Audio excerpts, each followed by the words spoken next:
My name is Sandy Adomaitis, the social media director for the Page International Screenwriting Awards, and your host for the Writers Hangout, a podcast that celebrates the many stages of writing, from inspiration to the first draft, revising, getting a project made, and everything in between. We'll talk to the best and the brightest in the entertainment industry and create a space where you can hang out, learn from the pros, and have fun. And we're going. Hi, I'm Sandy Adomaitis. Hi, I'm Terry Sampson. Hey, Terry. Yep. For this episode, I'm going to combine the upcoming Super Bowl, which is next Sunday. Right. Everybody's abuzz about that Super Bowl. People are talking. And screenwriting. What? Some say it can't be done. I would be one of those people. Well, I am going to do it. Okay. Up first, I came across an article in Entertainment Weekly, the 25 best football movies. Okay. I took 5 of them, and I'm going to read their description, and I want you to guess the name of the movie. Okay. Okay, we're going to start. Number 1. Wow. The Marx Brothers blended sports and slapstick in this century-old movie about college football. Was this Horse Feathers? Yes. You were worried. No.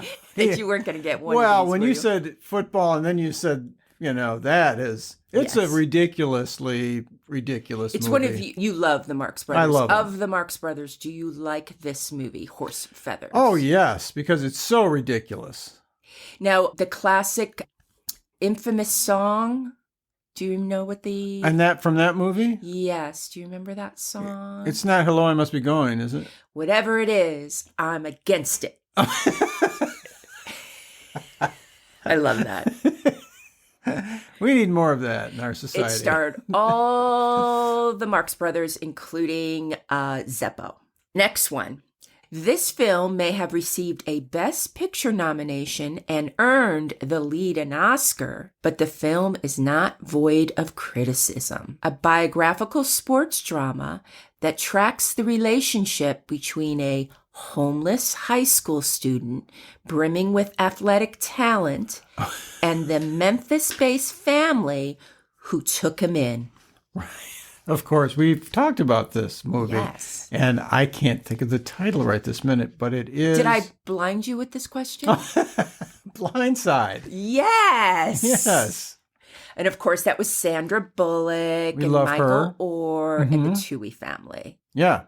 I forget what episode number that is, but you broke down the whole controversy of Michael Orr suing the Toohey family. Right. Good episode. Yeah. The next one, debuting in 1971, this ABC Movie of the Week is only 74 minutes long, but that's more than enough time for it to reliably reduce grown men to tears. This is so embarrassing that for the average man who sat and cried at a made-for-TV movie, that is so low. Now, I'm going to have trouble. I got to remember this. Of course, this is about 2 running backs on the Bears. Played by Billy D. Williams and James Caan, the first interracial roommates in the history Really? of the That NFL. was part of it? Can you imagine 1971? We're not talking the dark ages of 1919. No. We're talking 1971. Yeah, interesting. You could just feed me a little thing. Okay, sure. You write these. Horrible scripts? It's blank. Blank. Oh, Bryan's song. Yes. That's right. Bryan's song. The 2 football players were Gail Sears and Brian Piccolo. Next one. Prison violence becomes even more brutal and competitive in this movie. Right.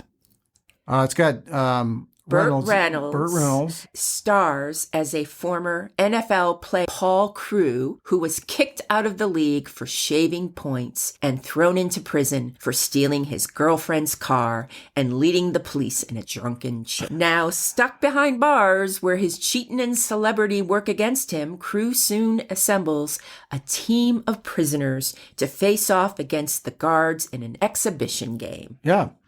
Sounds great. Do you remember? I do. Oh, okay. I can't remember the title. Go If I'm throwing you a football, I'm going to yell at you, go. Long.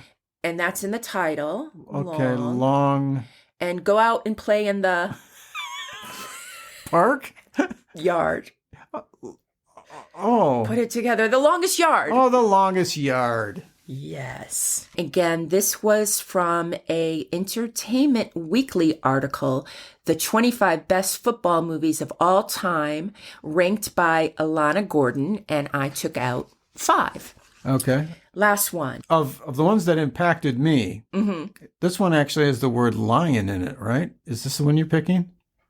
No. You know what's great about editing? No one has to hear No one has to hear that. Now, Lions, is that your favorite football team? Well, the Lions are the Detroit Michigan. Lions. Yeah, they're the Michigan team.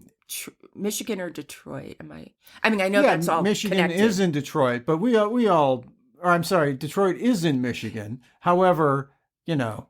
I guess what I'm saying, are they known as the Detroit Lions or yes, the Detroit Michigan Lions? Lions? Detroit Lions. Okay. Is there a Lions movie about football? I think it's called Paper Lion. Oh, that is the gentleman who is a journalist. Yes. And George Plimpton. Yeah. He goes and does a job and then he writes about it. Yeah. And he did the Paper Lion. Yeah, he's the original Dirty Jobs guy. Yes, that's right. For the average person to see a professional football line coming at you and you're the quarterback, stake of the day. I can't imagine. I was on jury duty with an actual guard. Is that what you call them? The people that... The big beef eaters. It was awe-inspiring to see this large human being, and everybody in the courthouse, all the jurors, everybody fawned over him. Everybody wanted to talk to him. I don't remember his name. He could have been famous. This was a long time ago. Last one. The late 70s screwball comedy that managed to snag 9 Oscar nominations, including Best Picture. This is unlike any other film on the list. Headed up by Warren Beatty, who co-directed the project with Buck Henry, co-wrote the script with Elaine May, and starred in the leading role. This sports fantasy tells the story of a Los Angeles Rams quarterback. Does that team still exist, Los Angeles Rams? Oh, sure. Oh, okay. Beatty, who is reincarnated as a recently murdered millionaire after a mix-up perpetrated by his guardian angel. Yes. I can't wait, but heaven can. Yes. Yes, heaven can wait. Another movie we talked about. We love that. I love that movie. It's great. Yes. How am I going to combine screenwriting in this, Terry? I don't think it's possible. The week before Super Bowl. Have you noticed the world is buzz about Taylor Swift and? His last name is, I don't follow this because I'm that weird guy that doesn't, but it's a huge thing. It's her boyfriend, I guess at the time, right? Travis Kelce. Kelce, yeah. And, go ahead. No, I interrupted you. Was that your final answer? Yes. That's what the world is a buzz about? But the only thing I heard was that everyone has said his last name incorrectly for a long time. It's actually Kells. Oh, I did not know that. Yeah, I believe because it would be Irish or Scottish. Kells. And so it would be Kells. Kells Bells. That just comes to mind. Yes. Well, that is the wrong answer. Okay. The world was abuzz about the rumors saying Taylor Swift wrote the book of the upcoming movie released last Friday entitled Argylle. Is that true? The book was released on January 9th by Bantam and Penguin Random House and lists someone named Elly Conway, a name shared by the film's main character, played by Bryce Dallas Howard. This sets off a puzzling origin story, which has now been solved. So this book comes out. It's written by Elly Conway, who happens to share the same name with the lead character. Now, the movie Argylle, which was released last Friday, is a movie in the style of Romancing the Stone. It follows the story of Elly Conway, an introverted spy novelist who was pulled into the activities of a sinister underground syndicate. The movie is directed by Matthew Vaughn, known for Kick-Ass and X-Men: First Class.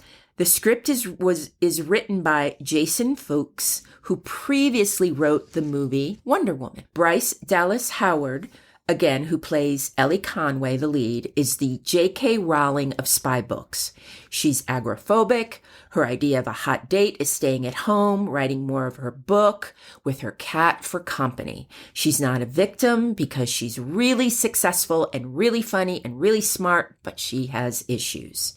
Now, is Elly Conway, who supposedly wrote the book, a real person? Doing a Google search, there are no photos of Elly Conway on the internet, and her bio on the Penguin website only says Elly Conway was born and raised in upstate New York. She wrote her first novel about Agent Argyle while working as a waitress in a late-night diner. What's that song? She was working as a waitress in a cocktail lounge when I met her. That much is true? That much is true. Yes. Yeah.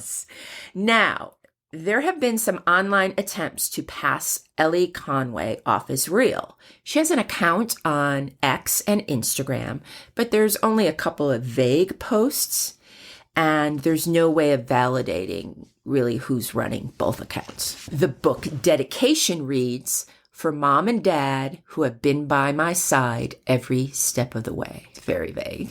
Mm-hmm. But it sounds like a real dedication to me. Sure. Have other books written by fictional sleuths been published before? Richard Castle, the crime writer turned amateur detective, played by Nathan Fillion on ABC's Castle. Castle is one of those shows I do not know one person who's ever seen an episode. Nobody talks about it at cocktail parties. I have never watched an episode. Another one, get on your bikes, ladies and gentlemen, Jessica Fletcher. Angela Lansbury's character on Murder, She Wrote. The difference there, though, both publishers were straightforward about the fact that ghostwriters actually penned the books. Now, why does everybody think Tay-Tay wrote Argyle? Do you have any guesses? Well, you just gave a little bit of the background. I'm afraid I don't know that much about her, but I do know that her father and her mother were very encouraging of her going into music. Mm-hmm. And they were behind her. So that lines up. The movie contains a few references to Swift. So fans came up with the idea that Taylor wrote the book under a different name. More importantly, Howard's character carries her cat Elfie in a backpack, similar to the one Swift uses for her cat, Olivia Benson. The cat travels with her? It must be so easy on a private jet. Sure. And then she could just hand the cat off. Cat gets a hotel room. Yes. Yeah. Exactly. Cat's name is Olivia Benson. Now I understand why Mariska Hargitay was at the Eras World Tour premiere. Makes sense to me. Swift also has a documented appreciation for Argyle clothing, which has been sold as part of her official merch. Okay, so that'd be a nice thing to point at. Right. I personally would think, when does she have the time? Well, I was waiting for my chance to say that. Yes. She is very busy. Is the book any good? The Telegraph, Jake Carriage said, while he can't quite endorse the grand claims by Matthew Vaughn on the cover of the book, this is going to reinvent the spy genre, the book is an excellent example of the action thriller genre. The Guardian's Alison Flood said, hugely melodramatic and rather silly, but still very entertaining. However, she deemed Vaughn's comparison to the Bond series to be overstating, writing, heir to Fleming is pushing it. Terry, do you think Tay-Tay wrote Argyle? I can't imagine she'd have the time for it. Besides re-recording all of her records, she's done that, right? It's just so amazing. Scooter Braun, she just said, bite me. And also, by the time you've worked on something for a really long time, you question the track. And it's funny because other people don't. That's a thing that I've gone through. Right. I had a song got sort of popular with a very small amount of people, but they got really crazy over it, right? Okay. And so they found out that I sent out a early demo of it for other people to record. That was what I always did. That's just me working. Right. And somebody put it up on the internet. And then they took it down. And so only a few people heard it and nobody copied it. And they keep asking me about it. And I go, well, I sang out of pitch quite a bit throughout. So it's not a keeper. It was a demo. Yeah. And honestly, I wouldn't really let that out of the room. That must have been a special pitch that somebody got. Yeah. Because all my cassettes that I gave out, that's my store for people. They find that at yard sales and in junky little places. That's where my people live. You didn't do the Hollywood Boulevard, Venice Beach offer CD to people, and if they go to take it, then you say it's $5. Is that what they're doing? Oh, yeah. I fell for it once. And I was only taking the CD because I felt bad for the person. I thought, I should show interest. And they literally hand you the CD, and the minute your finger goes on it, they say the costs. They charge you. They say $5, $10. Happens all the time on Walk of Fame and Venice Beach. That's funny. When somebody showed me that this cassette was up there, first of all, it was a picture of a cassette with my old phone number on it. That's interesting. It's out in the world there. And 8675309. Yeah. It's funny that I had that number. Okay, back to Tay-Tay. All right. There has been an update.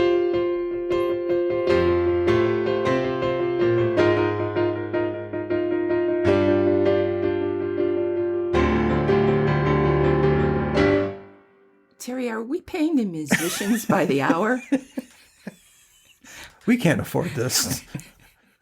The update as of February 2nd at 12:30 p.m., Entertainment Tonight has reported the actual writers of Argylle are not one novelist, but a pair who were entrusted to write Argylle by director Matthew Vaughn.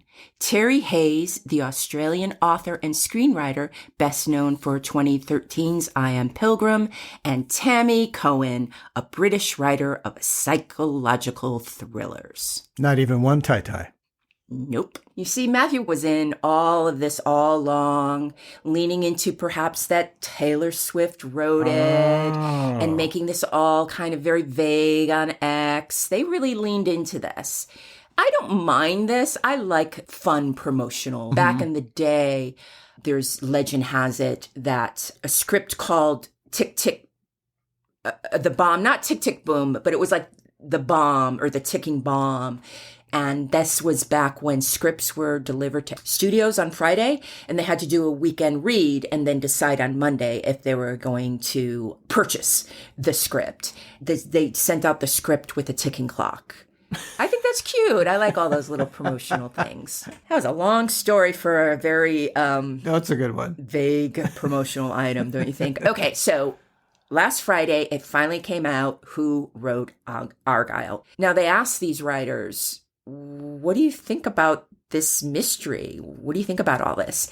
And Tammy said, God, I hope all the people that pre-ordered on the basis that Taylor Swift wrote it aren't disappointed. I agree. That would make me nervous. Now, Terry has another take. He goes, I hope they are. If that's why they buy the book, they deserve every punishment they get. There you go. Yeah, I kind of side with that. Cohen also said the hardest part of keeping their involvement with the project secret for the last 3 years was not being able to tell my support group of writer friends who I ring up every time I get into a mess and ask them to try to help me figure it out. And also trying to account for a large amount of time when I apparently hadn't produced a book. Hayes, who took a decade to complete his second novel, The Year of the Locust Joke, that was no problem for me. So the mystery solved. It was 2 writers. It was not Taylor Swift. She has nothing to do with Argylle. But she'll be at the Super Bowl. Oh, do you know something? No, I'm interested to hear now. Oh, well, the minute that the game, was it last week or the week before? Last week, where the Chiefs won and Taylor went down onto the field, everybody was going, is she going to be at the Super Bowl? She is going to be in Tokyo. Right. The night before at a concert. Correct. But there's this clip going around on the West Wing where they're talking about what time is it in Tokyo? Can someone get back? And basically, I guess Taylor Swift can fly back from Tokyo and get back in LA a day before the Super Bowl. I don't know how it works out. But I I think she could figure it out. Did you ever think that the writers' hangout would be discussing Taylor and Travis? No, not and at a all. cat in a backpack. No, it was discussed. Named Olivia Benson. Oh, also, the Grammys are this weekend, and Travis is not going to be at the Grammys. That's what I read. Wow. So it's a big 2 weekends in Los Angeles. We're very lucky to live here, Terry. Don't you agree? Because of the Grammys and the guy that can't make it? I don't know. I was trying to wrap up the show. And I stepped all over it, didn't I? I could have had my little things out, just like an airplane, and saying, come on in, float on in. You could have gone to dinner. I could have gone home, but now we got to naturally get to better wrap up. You know what? I'm done. You have to wrap up the show. Okay. Well, remember that football is a lot like Taylor Swift. And both of them are big news.